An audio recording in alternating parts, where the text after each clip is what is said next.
So label branding. I'm going to be honest. I kind of like the gray label. Yeah. When you first sent me a photo of it, I was like, I like that. I love the name too. Like, Icebreaker. Yeah. Like, oh, okay. Like, this is a real deal spirit. Like, what's going on with this? I want to learn more. That's the impression I got when I initially first seen this. And we talked about this too during the Captain's Flask, is they have this line. It's very simple, but it's a ribbon that's reflective. In their Captain's Flask, it's a nice, like, teal blue. Yeah, it's awesome. This is a reflective silver. So it goes nicely with the gray label.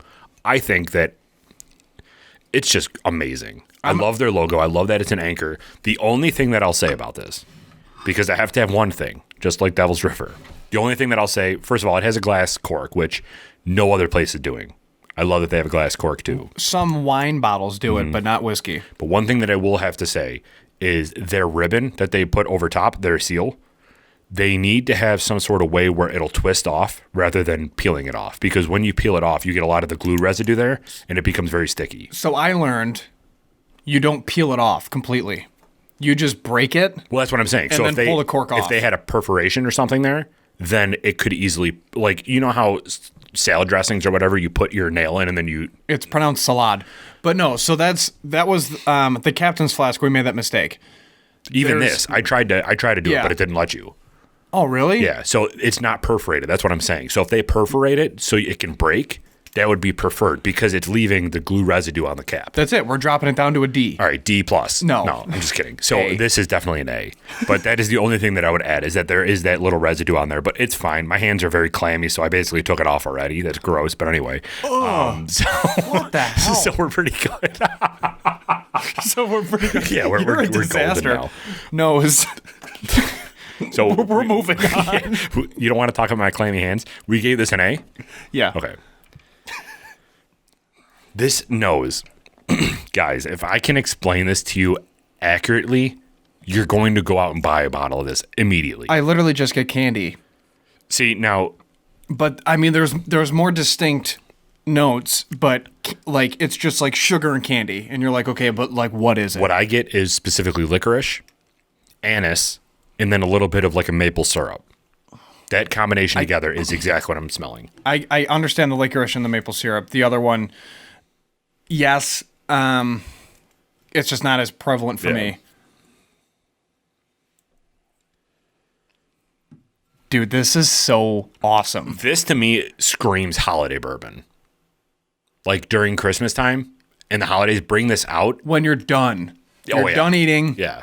Everybody's relaxed, and you're like, I'm going to pull it out, like, here's the icebreaker. This is the full thing. Everybody gets a small sample of it, and then we sip it because it's hot, and then that way we'll all get to enjoy what is inside this bottle.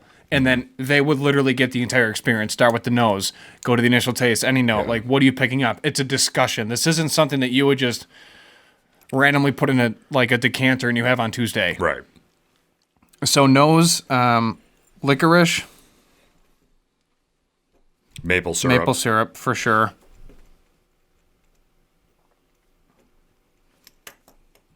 God, this is so good. Yeah. And I guess you're kind of getting like a butterscotch too. But that translates from the nose into the initial taste.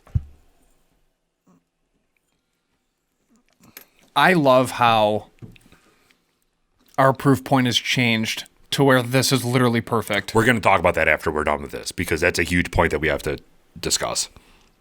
I'm going to look on Eddie's to see what this sells for, if they have it, because I'm not sure what it sells for retail. But anyway, so initial nose, taste. well, we didn't give it a rating. True. A.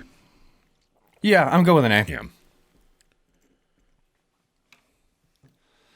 Initial taste, you do get... that's more of the ending. Hold on. Initial taste, you get butterscotch. Kind of like a toffee. Mm-hmm.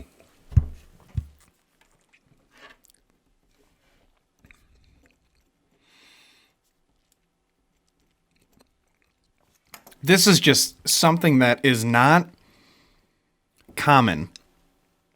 Nothing about this is common. Typically, when you're at 120 proof and it's a distiller select, you're trying to figure out, like, if me as a distillery is trying to put out the best product possible, what do I want in it? You always go with like the standard, the industry standards. I want, the leather, the honey, the oak, wood sugars, char, things like that. This is a totally authentic, unique spirit that's developed. Like, this isn't something that you would just run-of-the-mill think of. I mean, there's a lot of thought behind this product, and it definitely shows in the initial taste, into the ending note, because it lingers in your mouth, and it just coats your mouth. Like, it doesn't do anything. It's not necessarily destroying your nasal cavity. Yeah. It's not a super high hug that just engulfs your mouth in flames. It's just a nice experience, is really the only way I can put it. If you were to put this in front of me without knowing anything about this product, I would have thought that it was aged in something else. Yeah. Like, if you took the bottle away, Good point. I would have thought that this was aged in a different barrel outside of just a new charred oak, because you're getting those unique flavors. This is fascinating. So I don't have any service in your basement, so I can't look it up. Nailed it. So we have toffee butterscotch. That's pretty good for the Yeah. initial taste. I would say maybe an A minus. I agree. The ending note, I am getting caramel. Caramel and like a little peanut butter. Mm-hmm.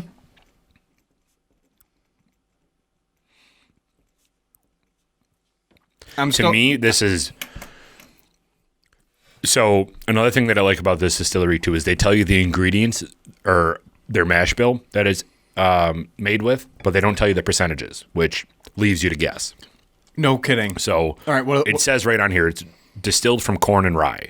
So, what we know, since we just took our test, is that rye is a flavoring grain, yes, but you cannot pick a lot of that up. I'm not getting a lot of your traditional hot, spicy ryes in here. So, if I were to guess, this is going to be a high corn, very low rye mash bill. I'm talking probably less than 10%. You do get pepper, but it's on the back of the ending note. And it could be masked, too, by all these flavors. Yeah. So, ending note, you're getting peanut butter, caramel, and pepper. And then the rating, I'm going to go a hard A. Yeah, I like it. And this is such a high hug, dude. It literally, like, it warms your chest, obviously, because it is 120 proof, but it really just doesn't destroy your palate. But it coats your mouth a lot. This is very oily. Yeah, sure does.